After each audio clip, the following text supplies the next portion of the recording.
Ces journées Nanoptique PACA, c'est l'occasion pour rencontrer des gens qu'on ne rencontre pas forcément soit au niveau local à Nice, non plus dans les journées du CNANO qui sont plus ouvertes, qui traitent plusieurs thématiques qui vont de la biologie à la physique, SHS.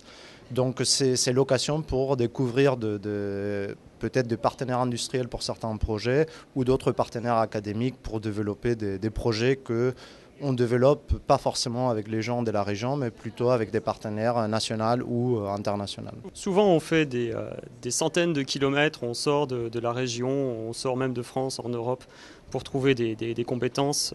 Et là on se rend compte qu'il y a des compétences qui existent, que l'on connaissait plus ou moins vaguement, et puis là en découvrant localement les présentations ce matin, ça enrichit. On a le temps d'entrer un petit peu plus dans le détail, et notamment avec ce que fait Resus ici, des structures optiques pour l'ultraviolet avec d'extrêmement bons facteurs de qualité. C'est tout à fait à l'état de l'art de ce qui se fait au mieux au monde. Il n'y a pas besoin d'aller aux États-Unis pour faire des collaborations. On a des collaborations en PACA et c'est assez stimulant en fait. Cette fois-ci, on a décidé de se focaliser sur la photonique, le contrôle de la lumière à l'échelle nano, ce qui n'avait encore jamais été fait avant. Et du coup, voilà, c'est quelque chose qui est assez intéressant de tisser ce réseau pour une thématique donnée.